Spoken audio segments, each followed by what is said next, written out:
So here's the thing. There are over 7 billion people on Earth today. Each of us has the chance to make a difference, to show the world what we can do. So, where will you go? Who will you be? What do you dream about when you're not thinking about, I don't know, the math test you have to take on Thursday? What do you want to be? When I grow up? Yeah. Yeah, I'm not sure what I want to do, but I'm still trying to figure that out. I want to be a lot of stuff. I want to start my own company. When I grow up, I don't know what I want to be. I actually want to become an art teacher. NFL football player. What do you guys dream about? I mean, when my mind wanders, it's like, I want to be out of school. Wait, stop. We can't really talk about where you want to go unless we first establish where you are, right? Seems logical to me. Okay, so where are you? You know, the you-ness of you. What part of us is most essentially, indispensably, us? Our stomachs? Sometimes. What about our hearts? Yeah, what about our hearts? So delicate, so strong. That's what Aristotle thought, anyway. He thought our whole soul and essence was right there, in the heart. Nope, sorry, Aristotle. We know today that even if you traded hearts with a serial killer, you would still just be the same friendly neighbor in the same friendly neighborhood. I mean, not my neighborhood, obviously. I mean, I don't want you living near me if you have a serial killer heart, just in case you try to stab me. So, where are we? There it is, your wonderful, mind-boggling brain. Is your brain you? Are you your brain? I have no earthly idea, but it is the command center. Somehow everything you learn, everything you want, everything you need, dream, or remember is contained right there in that 3-pound zombie snack between your ears. So listen up, my little zombie snacks. I've got a story to tell you. You probably already know where I'm going with this, right? Yep, exactly. Once upon a time, there was a man named Phineas Gage. I mean, it wasn't just once upon a time, per se. It was 1848, and it was Vermont. I'm trying to set the mood here, so go with me. Phineas was a railroad worker. Back in those days, if you wanted to get through a giant boulder or cliff, you did it by drilling a hole in the rock, filling it with gunpowder and a fuse, then filling the rest of the hole with sand, and finally, packing it all down nice and tight with a heavy metal rod. Well, on this particular day, Phineas got distracted. Yoo-hoo! And forgot to put in the sand. When Phineas smashed the iron rod into the hole, it made a spark, which ignited the gunpowder. The explosion blasted the iron rod upward, right through Phineas's brain, and then fell back to Earth some distance from his body, which was lying on the ground just completely still alive. Amazingly, Phineas Gage recovered and lived another 12 years, which back then, 12 years is nothing to sneeze at, guys. Except the townsfolk said that Phineas Gage's personality had changed. They said he had become moody and crude, that he used foul language he'd never used before.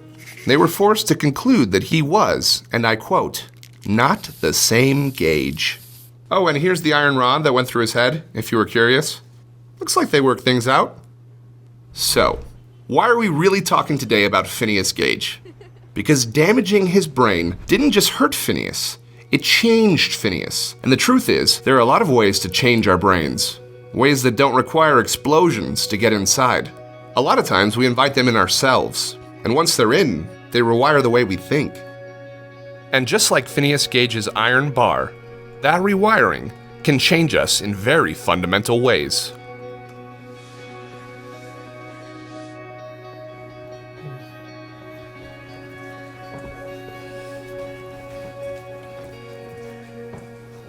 Okay, so this is my cat, White Boy. Is that offensive that I say White Boy? No. Okay.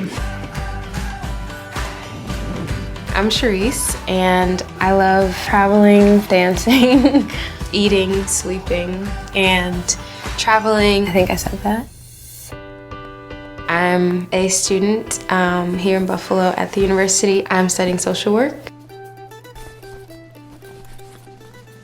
When I first saw porn, I was about 10. It was a picture. I went from seeing the pictures to watching the movies, and I started secluding myself, isolating myself.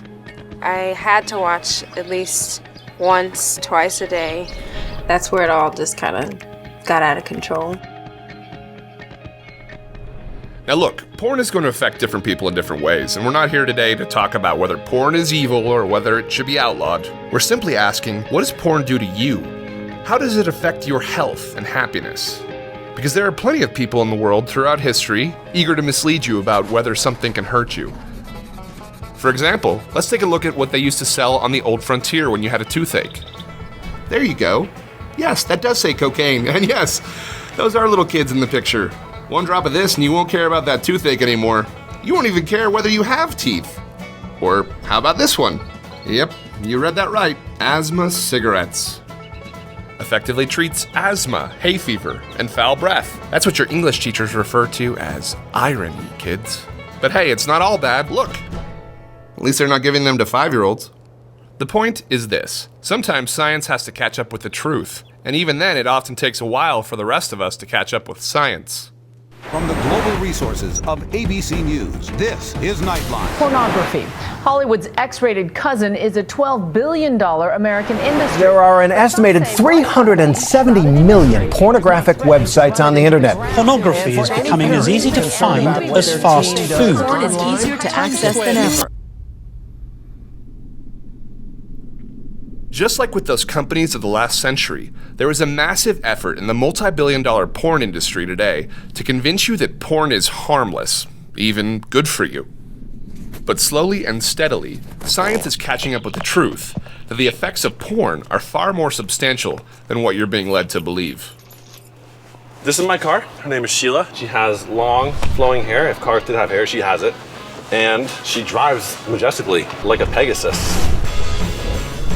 My name is Ryan. I live in Scottsdale, Arizona. I am 21 years old, but my beard makes me look like I'm like 37. I have been a drummer for 11 years. Right now I play with 3 of my really good friends and we just kind of jam out and have fun. It's a place where really I can be free. I can just be me and not have to worry about the things around me.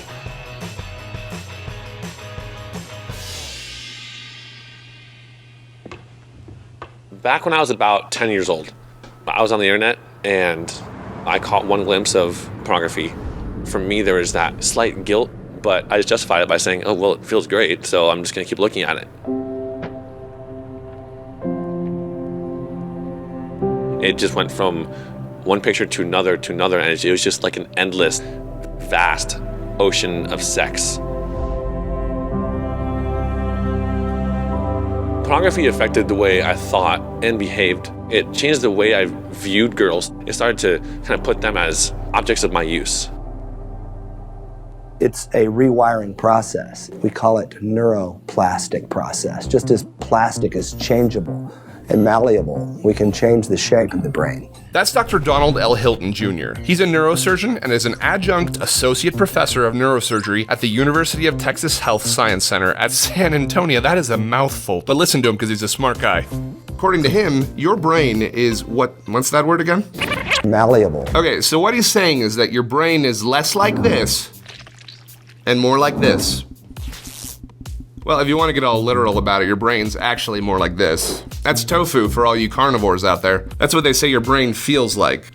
But we're not talking about texture. We're talking about the fact that your brain is, constantly changing and molding itself. Neuroscientists call it plasticity, meaning everything you want, everything you need, everything you do causes your brain to make little pathways and connections inside itself, so it can do it faster next time. Learn an instrument, play a sport, learn to do the Charleston.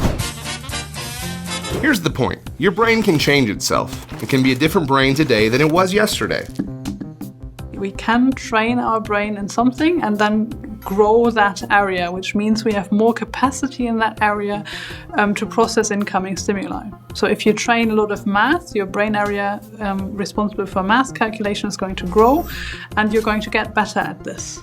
That's Dr. Kuhn of the Max Planck Institute for Human Development in Berlin. Or for you German speakers out there, the Max Planck Institut für Bildungsforschung, DIBE. Anyway, she's gonna tell us what all this plasticity talk has to do with porn. Everything that we do each and every day shapes our brain to the thing that it is. So if I really like sports, then I will have brain regions dedicated for swimming and stuff. If I, on the other hand, watch a lot of porn, I will train my brain regions responsible for porn processing a lot more. Wow, a brain trained to process porn. I suppose someone could hear that and think it sounded pretty cool, but let's listen to someone who actually knows how it feels. Horrible, flat and nothing, just completely no enjoyment in anything. My name's Dan, I'm 22 years old. I teach piano and I work out and I go and see friends. I'm writing a book, so I have quite a lot of projects. I didn't think that I'd ever have turned out like this. I started watching porn in my teenage years, and it made me feel probably the worst feeling of emptiness, where you feel this kind of wrenching, heart-wrenching kind of sadness or sorrow, but you can't do anything about it. You can't even feel it, but you know it's there. You know it's the only thing there and it consumes you, but there's nothing. You can't even, you're just numb to it all. It's completely flat, you're just like a robot.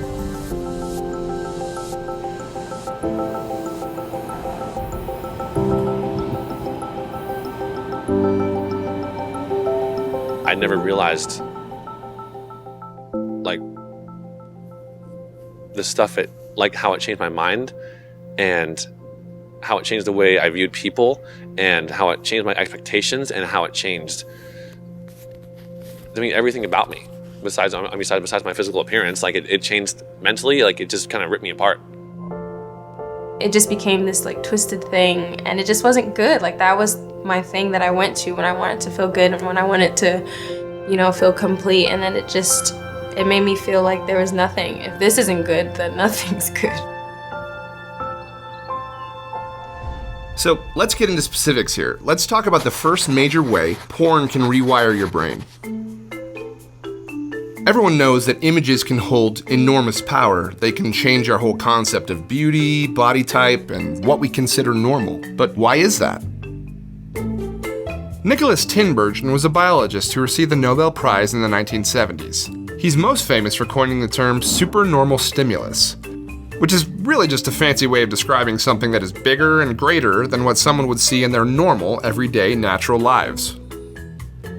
In one of his most famous experiments, he took butterflies where the males were attracted to the color, pattern, and shape of the female's wings. He then made cardboard butterfly wings, and he painted them brighter and made them bigger than nature ever would. So get this, and this is a real story. The male butterflies tried to mate with the cardboard. In fact, even when females were present, the males would ignore them and stay focused on the cardboard. That's kind of insane, right? What Tinbergen discovered about the brain was that it could be manipulated by doing the following. First, figure out what stimulates the brain. Second, create an exaggerated version. And third, the brain will often come to prefer the exaggerated version. It's important to remember that this is a biological discovery about the way the brain, any brain, works, whether it belongs to a butterfly or a human. Don't believe me? Back in the day, this is the amount of sugar in the average diet. This is the amount today. Pretty stark difference, huh? What about what fashion dolls looked like 50 years ago? This is what they look like today. This is what an action figure looked like in the 80s. Here's what they look like today. Wow, they've got muscles on their muscles. You see, wherever we have the opportunity to exaggerate what stimulates or entices us, we take it. But remember the third final piece of Tinbergen's discovery. Eventually, we prefer the supernormal stimuli and we ignore what's normal for what's exaggerated. So, what about porn? What are the normal stimuli that porn exaggerates? I started watching probably normal porn, and then it quickly escalated to more extreme stuff. I'd try out pretty much anything, not because I found it a turn on, just because it shocked me. If there's anything that shocked me, I would just be watching it. I think about when I was a little girl and how I used to think about my first kiss and holding hands with a guy, and how simple, innocent things like that were so exciting. And what porn did was that it twisted that thinking. It twisted it into thinking that you know, all this crazy genres and of sex were romantic and were exciting and were fun and were fulfilling, but I really felt empty and I felt like I was never satisfied. It was just exhausting. It was really exhausting.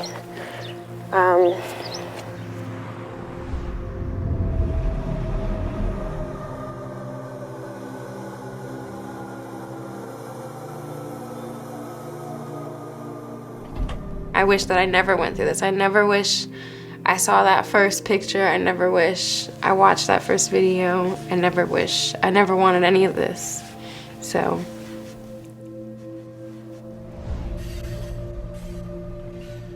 A new phenomenon is happening in which I've tried to sound an alarm because it's not temporary, it's not a phase. Young men and women's lives are being ruined by excessive pornography. That's Dr. Philip Zimbardo of Stanford University. For the last few years, his research has focused on the psychological impact of gaming and pornography on today's rising generation. Porn has these adverse effects because it's captivating, it's enchanting. You're focusing on this screen right here, and you're eliminating everything else in the universe. And I've said everything else in the universe is called life. Hijacking is a great way to put it because when you hijack something, you take it from going where it's supposed to go and send it to someplace else. That's Dr. William Struthers. He's a professor of psychology and neuroscience at Wheaton College in Illinois. He teaches a course on the biological basis of behavior. A neurological system that is designed to go to a place where two people are bound to one another. You're now redirecting it so that their sexuality is binding them to something other than that relationship. It was something that made me feel good, and it was something that I just kept pushing for because it was like, if I'm feeling bad, I can go to this because it makes me feel great. And as time went on and I got deeper and deeper into this stuff, I wanted more. In a sense, I became addicted to pornography. Okay, so there it is, the word you've probably been expecting. We've come now to the single most well-known topic when it comes to pornography, this word, addiction. It's what most people expect in a presentation about porn, especially porn in the brain. There is compelling academic research that confirms pornography addiction is every bit as real as drug addiction, and some question whether addiction is the best word to describe it. But what is not in dispute are the hundreds of thousands of people in the world right now experiencing what they feel is an uncontrollable need for porn. Once I found pornography, it was just downhill. From the first time I watched it, I was hooked, really hooked. I watched it about 3 more times that day, and then every day after that, pretty much for 6 years. I felt like I had to watch it at least once a day, probably multiple times a day. Every justification that I made, I became deeper and deeper and deeper into this stuff. And it was just kind of like this constant battle to justify this stuff. And I didn't know the effects that it was having on me and the things that it was doing to me. I realized that I had lost myself, and I just lost a lot of my self-control. It was really hard. It was really hard. Again, we're not saying that everyone is impacted by porn in the same way. We're just sharing real people's experiences and what real studies have shown. So what it basically comes down to are these two major parts of your brain, the reward center and the prefrontal cortex. Let's talk about the reward center first. Stay with me here and get a little science-y. We have a dopamine factory in this very primitive old part of our brain, and it sends brain wires up to this reward area. And it literally powers the brain with desire. So basically everything that people seek to pursue is something that is driven by the reward center. That lower reward part of your brain is not unique to humans. It wants what every mammal wants: to live, to reproduce, to be comfortable. Think of all the things in life you love to do. Yep, it's that reward part of your brain that seeks those things. That's why they feel good. So now let's talk about the upper part.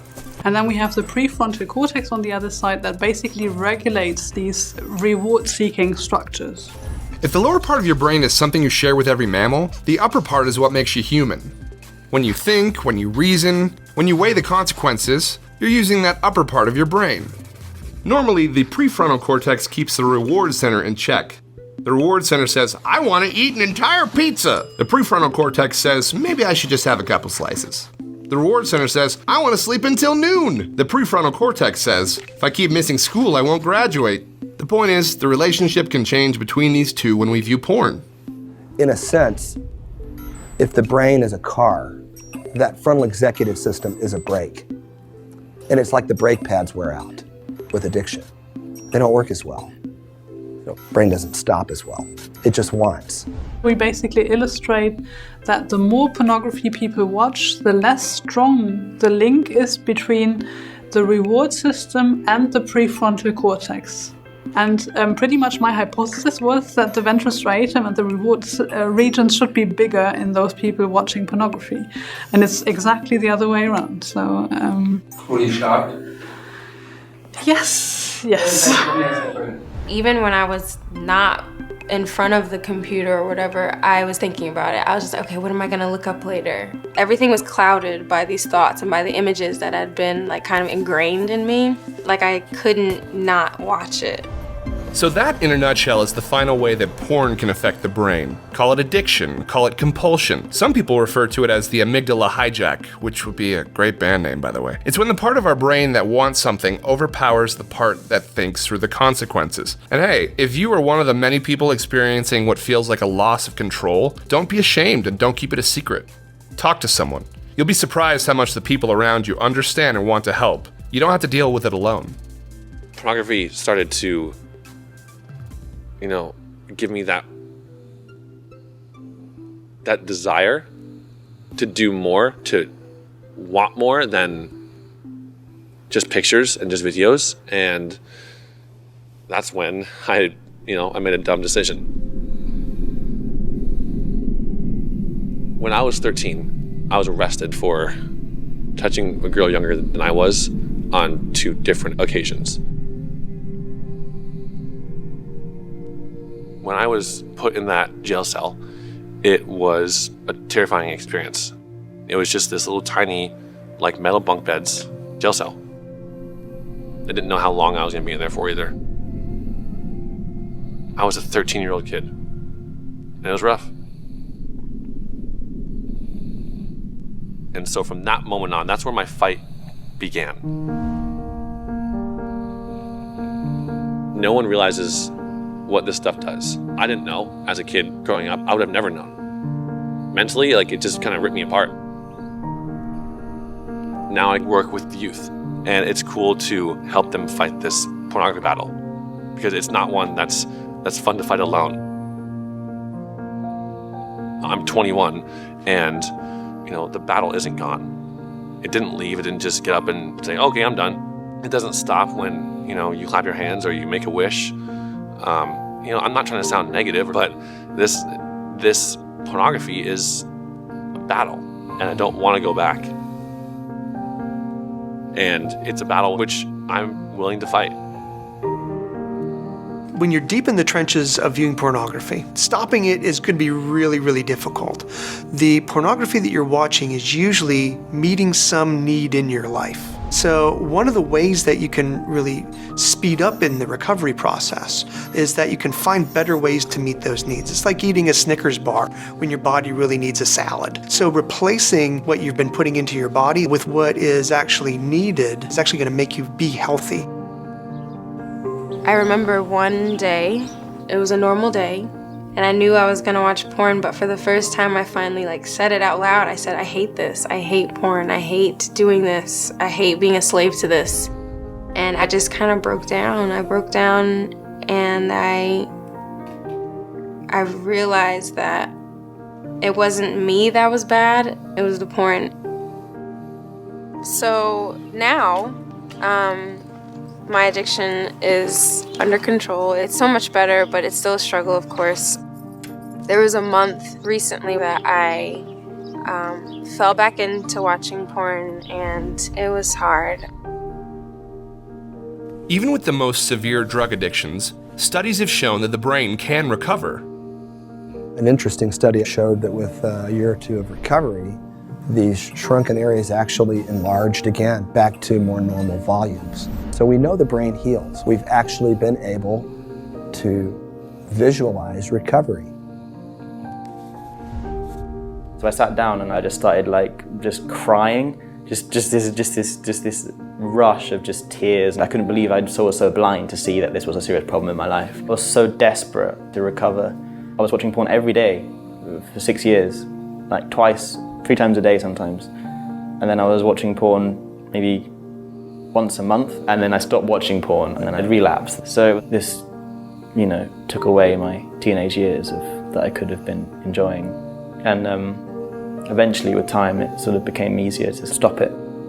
And I just knew that there was hope for the first time in my life. There was hope, there was like a light at the end of the tunnel. And then I met my girlfriend and there was just this connection, and I wanted to kiss her and do these things, which I hadn't felt before, not for many, many years. And it was like, felt human again. I hadn't felt human for a long time, and I felt human again. I can't put it into words. It's something very beyond words, really.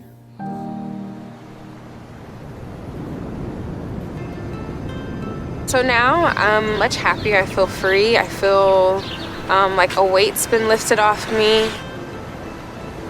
But it's still a struggle. I get really easily triggered, I guess you could say. Things just bother me, like certain music, pictures, movies. There's certain things I just don't allow in my life. Life is easier without porn. I can have friends. I can trust people now. I just feel almost complete again.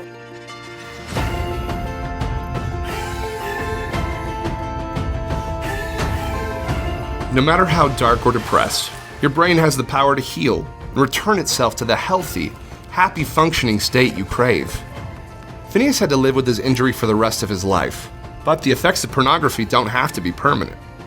Here's the real question though. If porn really does rewire the brain in unhealthy ways, then what are the consequences of so many people watching it? Last year, over 4 billion hours of porn were viewed on one website. 4 billion, with a B. How will all that porn affect the viewers? How will it affect their boyfriends, girlfriends, husbands, wives, and families? How will it affect the world?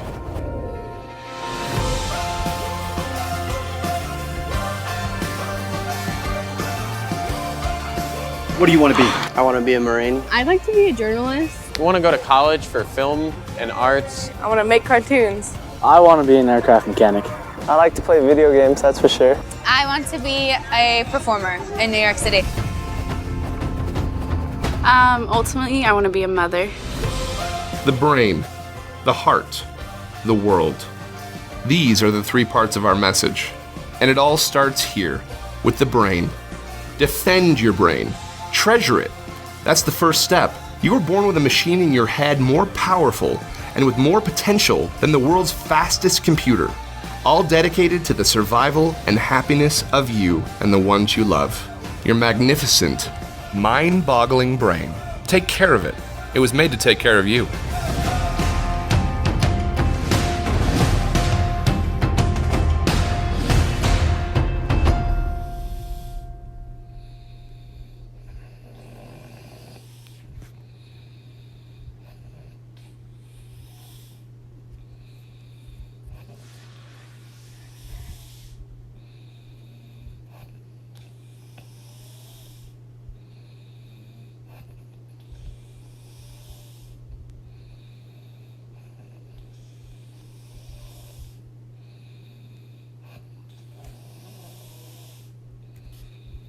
Hi, my name is Clay Olson, the co-founder and president of Fight the New Drug. We hope that you enjoyed episode 1, The Brain, where we explore the harmful effects of pornography for individuals. If you or somebody that you know is struggling with pornography, you gotta know that there is hope, that recovery is real, and to learn more about how to overcome this or to help somebody that's struggling with this, you can learn more at joinfortify.com/FTND, or you can download the free Fortify app on the App Store.